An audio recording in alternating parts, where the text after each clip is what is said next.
It's crazy to me that we have only explored 5% of the ocean. But at the same time, it doesn't surprise me at all because the Earth is over 70% water. For all intents and purposes, we are an aquatic planet.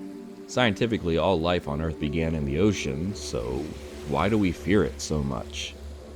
And well, while some things are obvious as to why we fear the ocean, in my opinion, nothing has really summed up all of our fears in a collective whole quite like the Baltic Sea Anomaly, aka this guy. And not only that, but in my opinion, this anomaly also speaks a surprising volume about how we as a society decide what is relevant and what has staying power in our popular culture.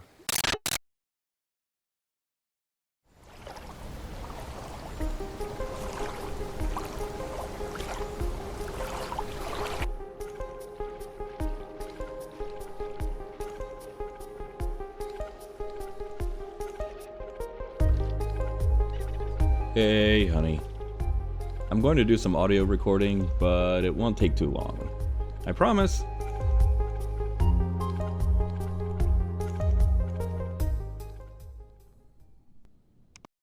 So first of all, what is the Baltic Sea Anomaly? In June of 2011, a Swedish ocean exploration initiative called Ocean X took a sonar image of the ocean floor from aboard their ship while located in the northern Baltic Sea. This sonar image developed into what we know now as the titular Baltic Sea Anomaly. Once this image hit the internet, its weird, unnatural, and alien-looking design immediately began various rumors and speculations across various sites and discussion pages, peaking in popularity in 2012. The internet was a much different place back then, whereas now there is cold cynicism and exacerbated shrugs at evidence of actual confirmed UFOs. Back then, the very idea that a slightly off-looking sea structure from a very low-quality sonar image was enough to keep people enthralled and unnerved for extended periods of time.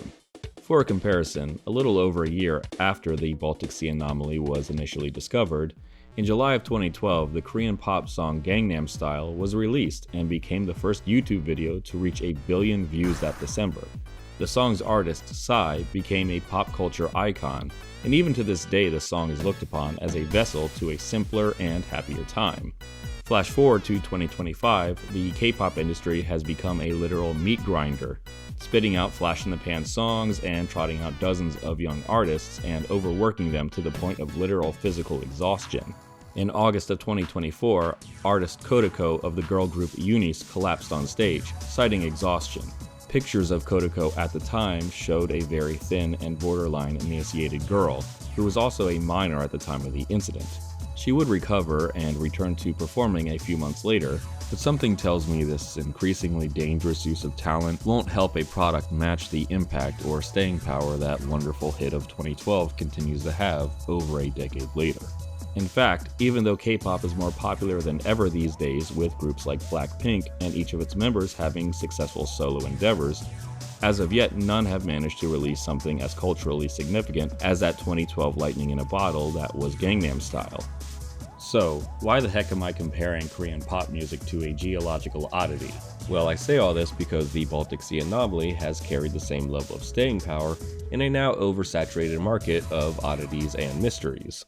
While other creepy geological finds of the time period came and went just like other early pop songs of the 2010s, and while strange internet discoveries have come and gone presently, just like those numerous flash-in-the-pan K-pop songs, the Baltic Sea Anomaly has remained in the subconscious of many a mind. And it's not because there's anything special about the anomaly either. Like many initially unexplained phenomena, the actual truth behind it is far less interesting than the legend would suggest. Many reliable voices within the field of oceanography were quick to excuse the image due to the unreliable and cheap equipment used to take the sonar image, and that nature had already produced much stranger images than that. The anomaly, so-called anomaly, looks just like one of the hundreds or thousands of drumlin-like features all around the seabed and on dry land in Finland and Sweden. And drumlins are formed by glacial activity when the ice scrapes the bedrock and boulders below.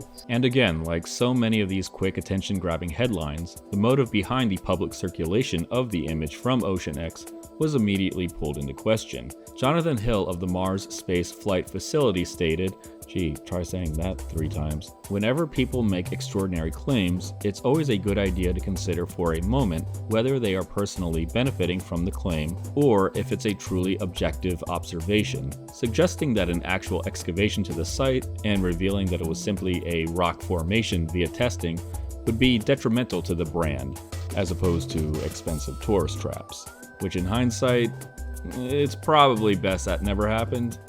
So if this thing has already been quote-unquote solved, why has it stood the test of time? And why do I feel that it perfectly encapsulates why we fear the deep ocean? And to me, it's all a matter of place and timing. And I'll explain why in a second. I should probably see what the missus is up to.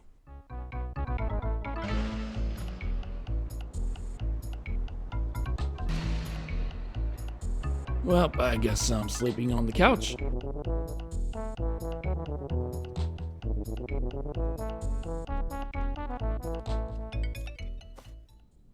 So, before we get into why this thing has had staying power, I first have to elaborate as to why I feel it became so popular in the first place. Like I said about place and timing, 2012 was a very interesting year in general. A section of the Mayan calendar had been misinterpreted as a prediction for the end of the world, taking place on December 21st, 2012. And while that obviously didn't happen, I think many of us could view 2012 as a cultural turning point that shaped a lot of how the world is today. For the aforementioned Gangnam Style, 2012 was a year when internet culture was fully starting to leave obscure site forums and personal social pages to become mainstream.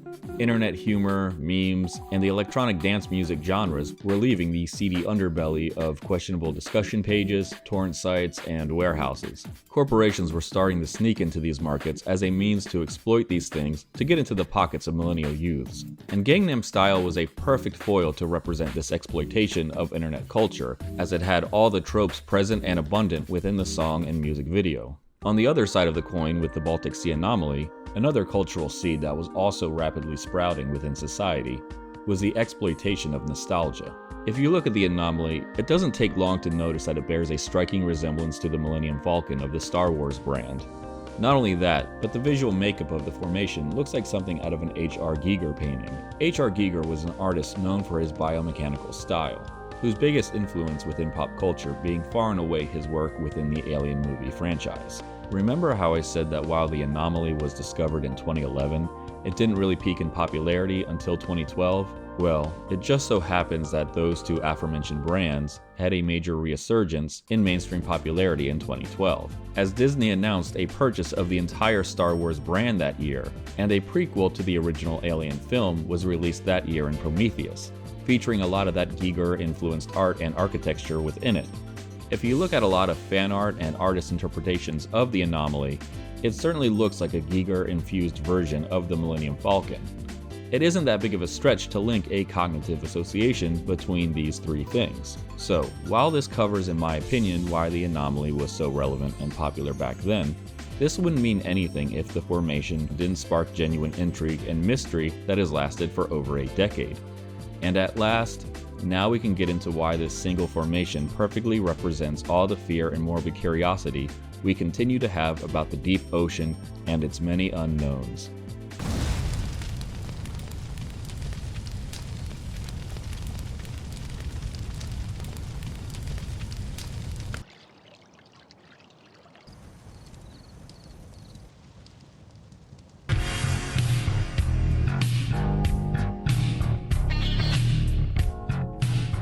Now recently, thalassophobia has had a rise in popularity. Movies like 2020's Underwater, video games like the Subnautica series, and YouTubers like the fantastic Mr. Friend have shown strong representations of this phobia that many of us have. I personally realized my fear of the deep ocean playing Super Mario 64 as a kid and encountering the giant eel at the bottom of one of the water levels. In a way, thalassophobia can be seen as a fear iceberg.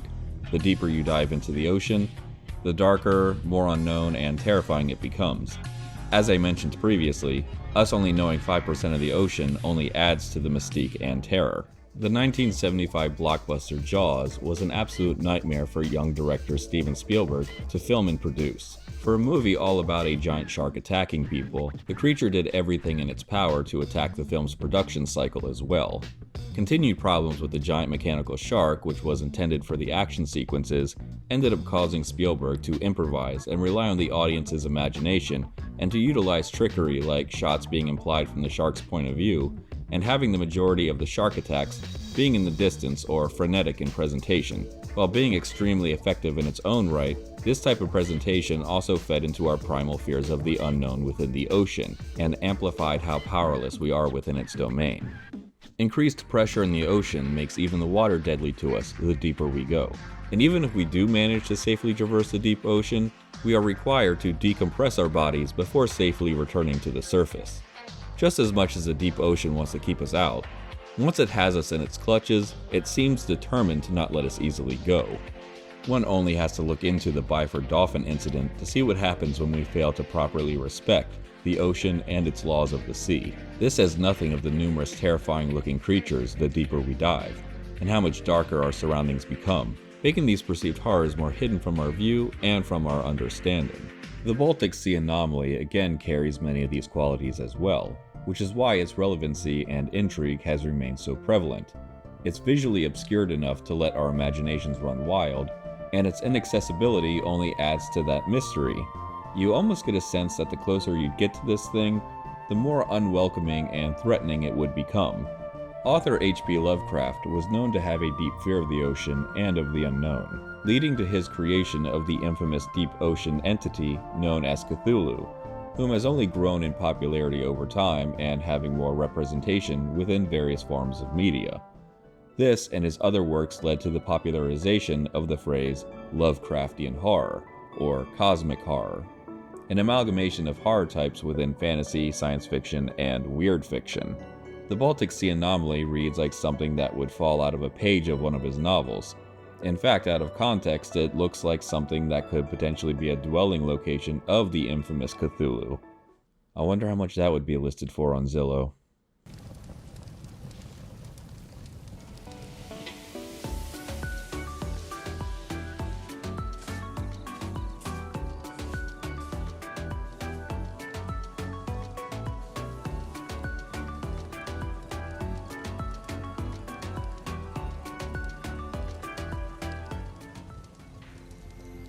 Ultimately, the Baltic Sea Anomaly speaks to a larger picture about how we consume and utilize media to express our emotions, including fear. When lightning is caught in a bottle with a creation and reaches a surprising amount of people, we tend to push boundaries and desperately try to recreate that storm, regardless of the cost. But so many of humanity's greatest works are usually products of great timing and chance, along with compromise and human ingenuity when our own understanding and control is challenged, or when we decide to turn our emotions into artistic works of self-expression. And what better source of natural intrigue is there than the most mysterious and dangerous place on our planet to find that inspiration?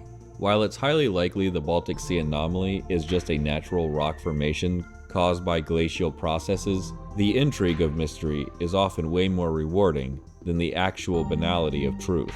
And that's why I feel the Baltic Sea Anomaly sums up our fears of the ocean and why formations like it linger in our minds while others fade away.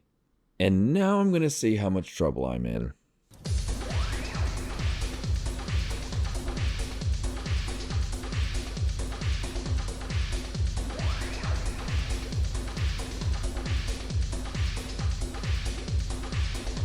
You know what? I'm not even gonna question it.